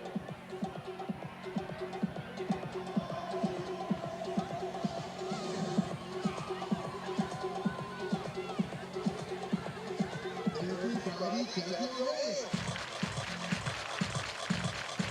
Come on here. Check it out, y'all. How low can you go? Can you go all low? All the way to the floor? How low can you go? Can you bring it to the top? Like you're looking at the stop? Can you bring it to the top? One more high. What's that? Let's get that, y'all. Cha-cha, real smooth. Turn it out. To the left. Take it back now, y'all. One up this time. One up this time. Reverse. Reverse. Slide to the left. Slide. Start the quarter. We're winning the Wildcats with the quarter down. Outside number 3.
First and 10 for the Royals at their 47.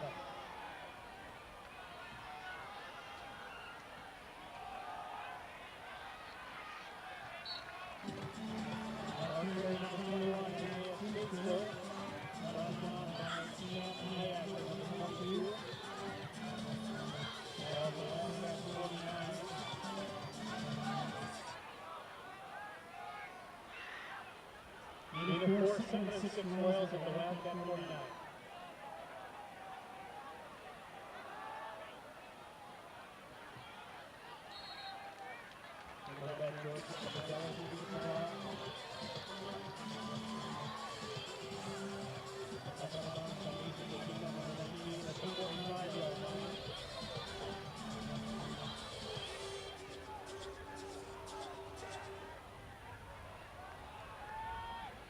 32, Royals at the 45.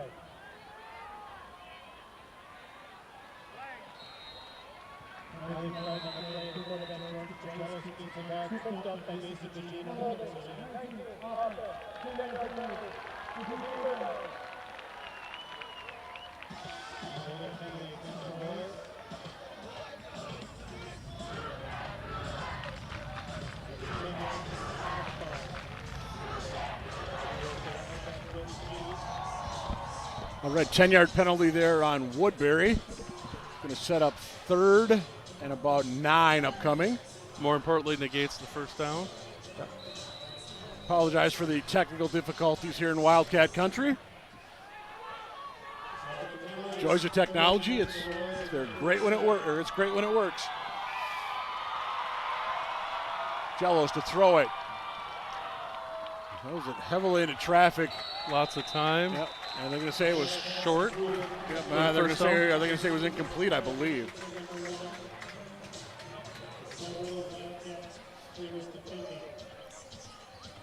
So it's going to be fourth down, Woodbury. They've not changed the down marker yet. As you see it on the right side of your screen. Not sure what the... I think there's a penalty on Woodbury. I see some of the Eagan...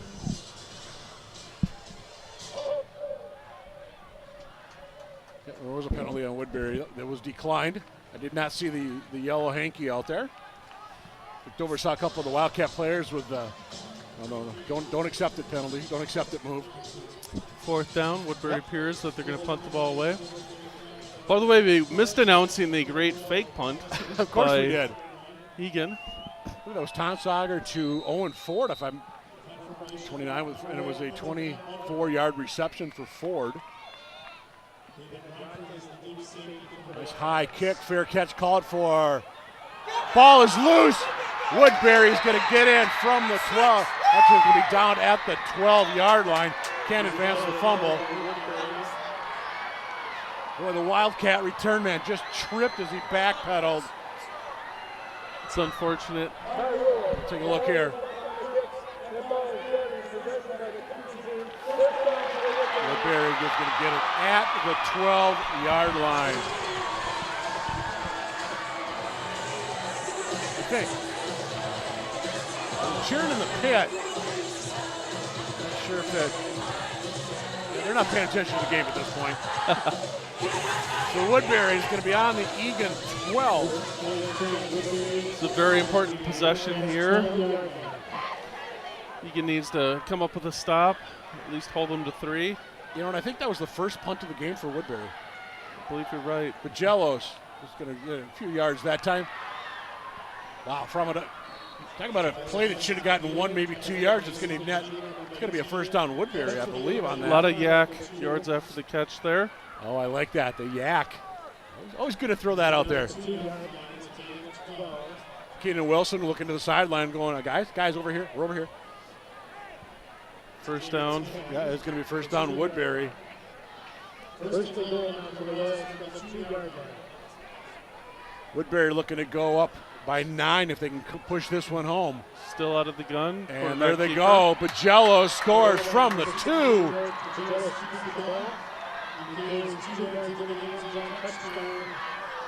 That series of plays really shifted the momentum. 100%. And hey, kudos to Woodbury. Quick strike, boom, boom, you're in, touchdown. PAT for a 10-point Royal lead. There's still 9.5 to go in this football game. Anderson for the PAT. 2, he's perfect so far. 2 PATs and a field goal. Not perfect on that one. Still going to be a 9-point game, so it's still a 2-score game. 9 points, 2-score game, 9.5 left.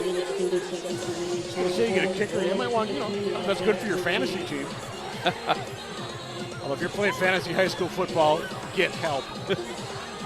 Well, let's see Eagan show some resilience here.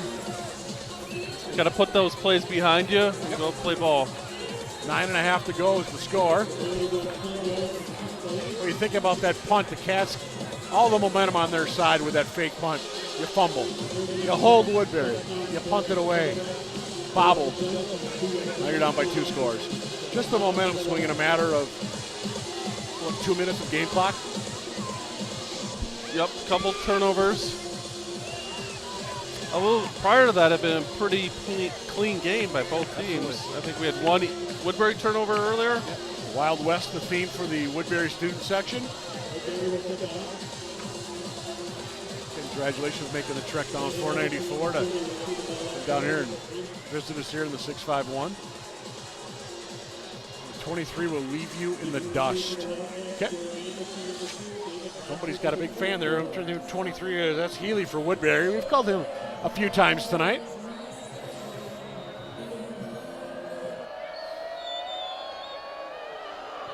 Anderson Hill, a little squibber. It's returnable from the 15.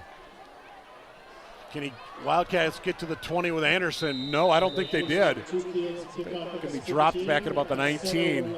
Good coverage downfield. Speaking of Healy, there he is, number 23. He will leave you in his dust, I think it said, correct?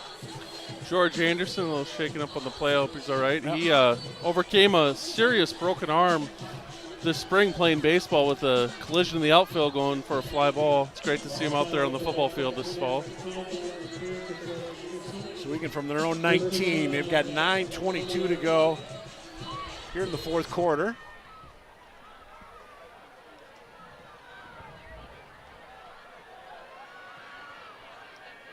Evans under center.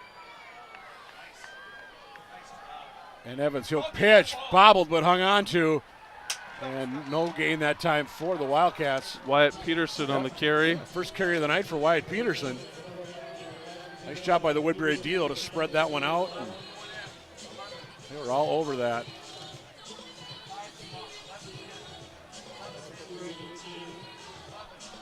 So it's going to be 2nd and 10 for the Wildcats, but they didn't catch the number on that Woodbury D-back.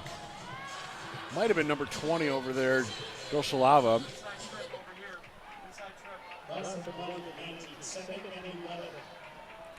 We're going to say -1 officially on that play for the Wildcats. Evans goes in motion. Schwam keeps. Finds a hole. Gets tripped up onto the 34-yard line. He darn near busted that for a lot more than 13 or 14 yards. Nice call, though, by Schwam to hang onto that football. Found the seam. And it's a great read there. The pitch man took Evans. Shoestring tackle. So first down Wildcats at the 33. Saves a big gain there. Actually, going to spot the ball at the 35, so 16-yard run. But the Roll Cats chant going down below it, or Go Cats or Roll Cats. Sam Hall in it, receiver. 12.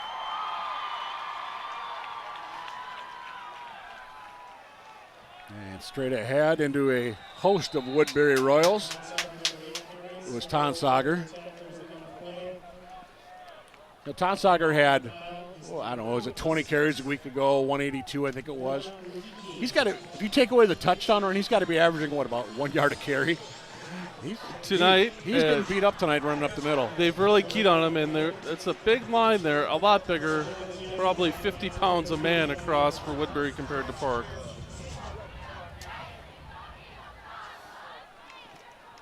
Just over 7 minutes to go. Cats down by 9.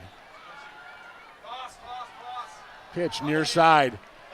Nice job by the Woodbury defense again. And that's Gage. He's not going to get much of anything. One man in, and then quickly getting help with a number of other Woodbury Royals in on that stop. Let's take a look at that replay. Nice job. First man in that time for Woodbury was Ben Hansen, and then Hansen got plenty of help. Woodbury's second and third level does a really good job pursuing to the ball carrier. 3rd and about 8, they're going to say, for the Wildcats. George Anderson's back in the game. Need to get to the 45. Schwam over top. Got his man Anderson. Spin move down to the 39-yard line. Beautiful lob pass that time by Schwam. And Ben Hansel loses his helmet in the process. He'll come off for Woodbury, but first down Wildcats. Nice catch there by George. Throw it up and let him run under it. Good job by the Eagan front line, giving Carson time. Absolutely. 24 yards on that pass. Cats got down to this point last time, and that's where they fumbled off that fake punt. There's Anderson. He'll go in motion. Schwam. And gets maybe a couple of tough yards that time. Got a whole host of Woodbury tacklers in there, including Healy. They're going to say actually a gain of about 1 that time.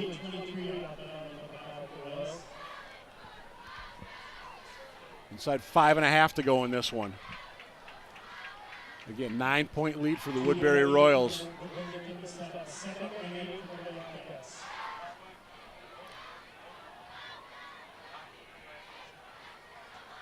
Brooklyn Evans, your quarterback, he keeps. He'll get down to about the 30. It's going to set up 3rd and let's call it 6.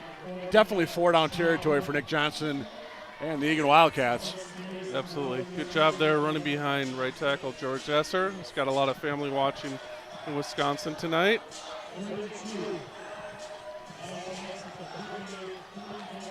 we're going to say 3rd and about 3. Schwam back at quarterback. Tonsauger, your lone back. Tonsauger keeps. Tonsauger through the hole. Tonsauger 20, 15. Down the sideline, down to about the 6-yard line. 26-yard pickup. It's a very good run there. Got 4.5 minutes left. 9 points to go.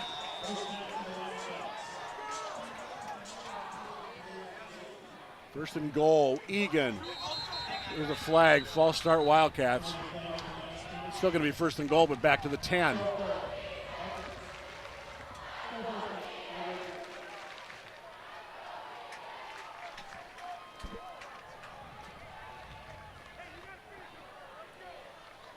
Well, you could argue that that gives you a little more room to operate. That's the optimist, I guess, on that call, but you can't be giving up 5 yards in that close. Absolutely, Mike. We've got 4:22 on the clock. We need to move with some urgency here, get the ball in the end zone. That clock is stopped on the penalty.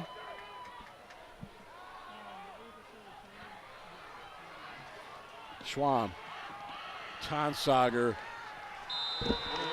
I'd like to introduce you to number 55 on the Woodbury Royals. That's Jordan Dunnigan. I believe he and Tonsauger have met a few times tonight. Again, nice job by Dunnigan just bursting through. They're going to say no gain, actually, and no loss either on that. Second down and goal from the 11. Clock continues to roll.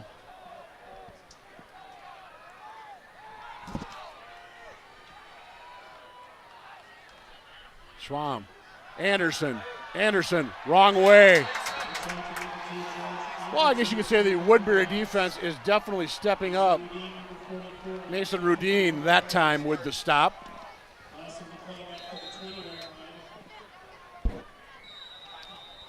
I would imagine we've got a timeout taken this time by the Eagan Wildcats, and indeed we do. Cats had this football down on the 6-yard line.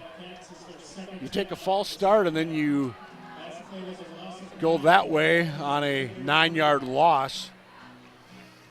Boy. I'm impressed with this Woodbury defense. They're staying at home, staying in their lanes, pursuing to the ball. Absolutely. See why they're ranked inside the top 10 in state.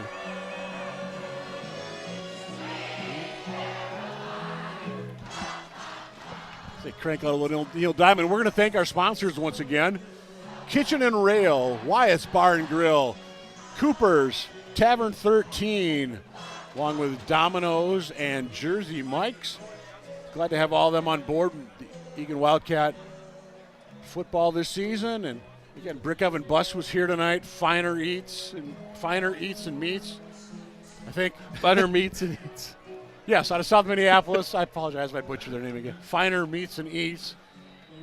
Longest serving meat. Oh, God, I wrote it down. Some slogan. They've been in Minneapolis a long, long time. All right, here we go. Third and goal from the 20. Schwam, end zone.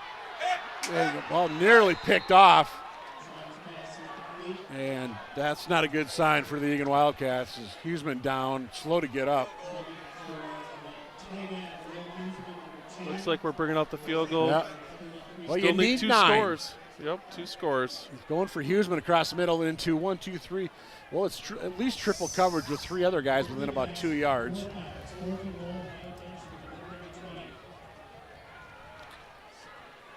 Hanson, your kicker. This is going to be about a 37-yard attempt. Please note, Carson Schwam is your holder. Hanson's got the range. Kick is on its way. The kick is no good. Wide right there. Plenty of distance. He had the leg. That should just about wrap things up for the Woodbury Royals. They get the ball back, up by 9 with 3:11 to go. Good snap and hold there. Yep. And right now the Eagan Wildcats have just 1 timeout left as well. So in theory, first down should just about take care of this one. Just real quick, back on Finer Meats and Eats, the food truck that's here tonight. I got one of their business cards. Quote, nobody beats our meat. Love it. And both them and Brick Oven Pizza are going to be here for part of the Friday Night Lights festivities. Next up, September 23rd, when Eastridge is here. Eastridge, who last we heard was throttling Hopkins. Interesting that Woodbury's still going from the shotgun here. I don't think they've been under center all night. No. Looking to run the ball, keying off the quarterback or 28.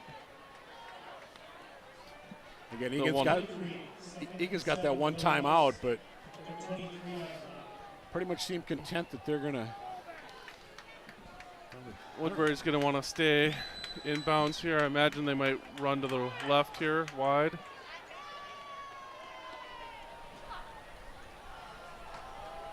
Well, now does Egan take that timeout? I would imagine they do. Third down. It's going to be third down in about 7, but the clock does continue to roll. I think they're going to wait one more down here. Get a stop, and then. Yeah, if you're Woodbury, you've got 23 seconds on the play clock, and you would assume they're going to milk this for everything it's worth. I would think so.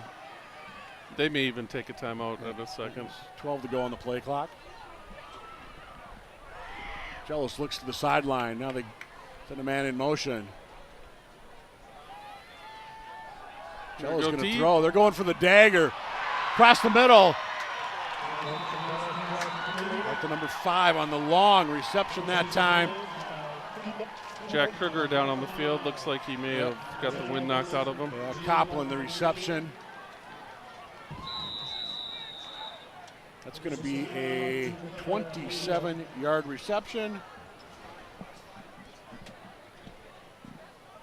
And that should just about do it with 97 ticks left on the clock. Wildcats going to fall to 1-2 on this season. As we said, they've got Eastridge coming here on the 23rd. Woodbury's going to go to 3-0. They've got Burnsville at home on the 23rd, and then they've got Eastridge on the 30th. Crosstown rival game. Absolutely huge game. That game's at Eastridge, by the way. Very good call by Andy Hill there. We had 3 guys running down the field in seams. Quarterback identified the one open. I have to believe if no one was open, he's not going to throw that away. He's going to just tuck it, hold on to the ball. Another thing is that that gives your opponent something to think about coming forward too. Absolutely. 1:15 to go and counting. Again, Woodbury's going to run this play clock all the way down, which is now at 11 seconds.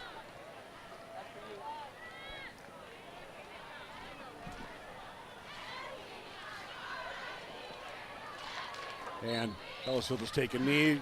Looks like Woodbury will probably do that one more time. And they're going to escape with a 23-14 win. But, you know, if you're the Eagan Wildcats, I guess you got to look at this and say, you know what? Hey, we played with a top 10 team for most of this football game. Yeah, absolutely. Turnovers were the difference in the game. Absolutely. Again, just the growing pains. If you want to call them pains, I guess. Maybe that's not even the right word for Eagan football right now. But Woodbury is not going to have to run another play. And the Woodbury Royals are going to win this football game by a 23-14 count. Well, valiant effort by Eagan Wildcats. Absolutely. Need to hold their heads high and put in another week's worth of work and come back ready next Friday here against Eastridge. You know, again, the positives were there. It's just got to be positives all the way through for the Eagan Wildcats. And, you know, again, it was get that big win a week ago at Park. You played the Woodbury Royals tough. What does that mean going forward? Who knows? But bottom line is you're 1-2, and you'll be back here again 8 days from now with the Eastridge Raptors here in Wildcat country. So, again, Cats fall to 1-2. Woodbury, they improved to 3-0 on the season. And again, our ETV crew, we were more than happy to bring you Wildcat football tonight. We apologize for the gremlins got in the audio system there for a little bit, but it's technology. So, again, Josh Anderson, thank you for being with us tonight, filling in for Nathan. We might let Nathan back, who knows? Well, thank you. Yeah, absolutely. Mike, it was a pleasure to be here. Are we sure that wasn't Nathan turning me off? And there you go, that could have been it. So, again, that's going to wrap it up here in Wildcat country. He's Josh Anderson. I'm Mike Cook. Thanks for being with us. And we'll see you next time for Eagan Wildcat football on ETV.